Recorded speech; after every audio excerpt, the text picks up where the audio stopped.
This morning, we're bringing you to a restaurant that will be featured on Kansas City's Restaurant Week. We are at the Capitol Grill here on the Country Club Plaza, and I'm with Ray Kaminsky, the executive chef here.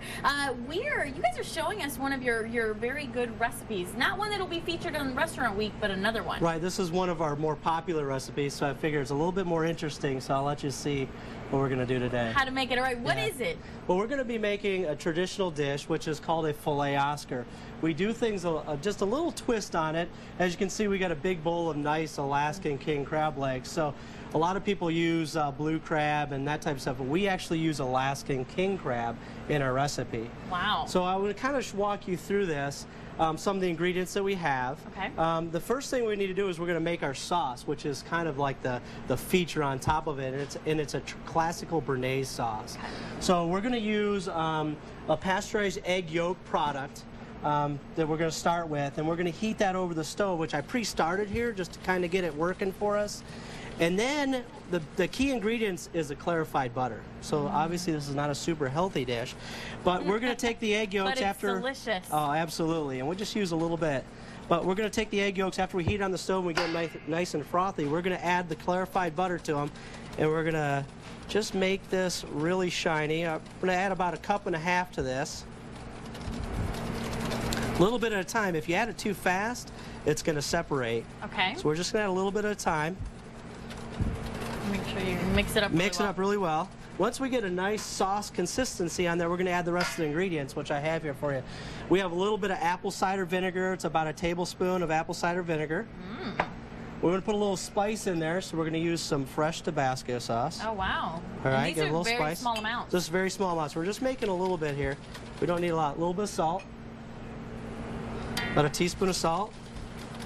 And then if it gets too thick, you can add just a little bit of water to kind of thin it down, because you want it to kind of fold over your steak. Okay. All right? And then we're going to finish off with just a little bit of fresh lemon juice. Oh, look at that. We'll pull it together with the seafood. So now this is our sauce. Now we're going to keep this warm, about 120 degrees, till we get our seafood and our steak done.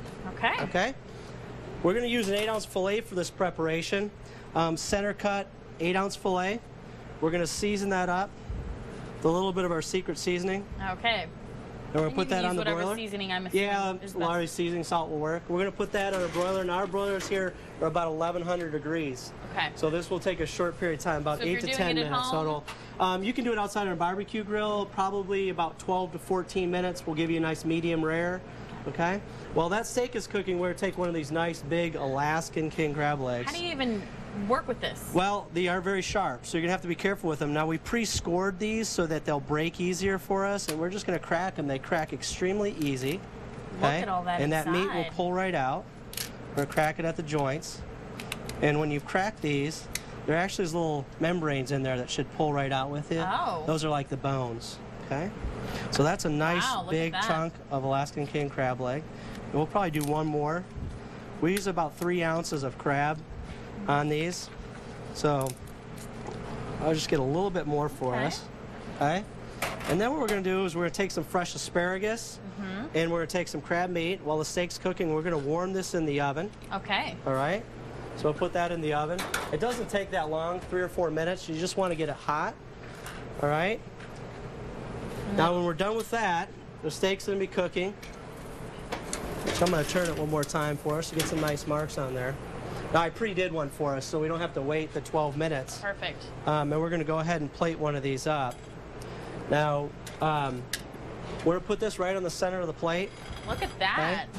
Now, the last ingredient I'm going to put in my Béarnaise sauce is my fresh tarragon. Okay. What does that do to it? This is going to add the anise type, the fennel type flavor to it. And I want to add that just towards the end so it doesn't turn brown on us. Okay. As it sits in there. Still adds that green color to it. And I just kind of tear it a little bit. I don't really like chop it up. Okay. Okay. So once we get this steak on the plate, we're nice medium rare. We're going to take our hot asparagus and crab, and I'm just going to put the crab meat right on the top of that. Nice big piece. That's all you have to do is just heat it up. Just heat it up. I had taken the asparagus and I pre-blanched it a little bit in just a little bit of warm water, so we don't have to cook it the entire way. More of a steaming process. And then we're going to top this off with a little bit of the béarnaise sauce, about 1.5 ounces to 2 ounces, right over the top of that. Wow. Now and that's then, a colorful dish. Yeah, and then if you want to get fancy at home, you can maybe a fresh herb or something like that. I got a little bit of fresh chervil here that we'll just kind of put on top of that like that. What a perfect meal. And we can serve that like that. And that's how you serve it here, and that's how you can serve it at home. Thank you so much for showing us how to make this. And of course, if you want to make this at home, you can find all of the details and the complete recipe by logging on to KCTV5.com.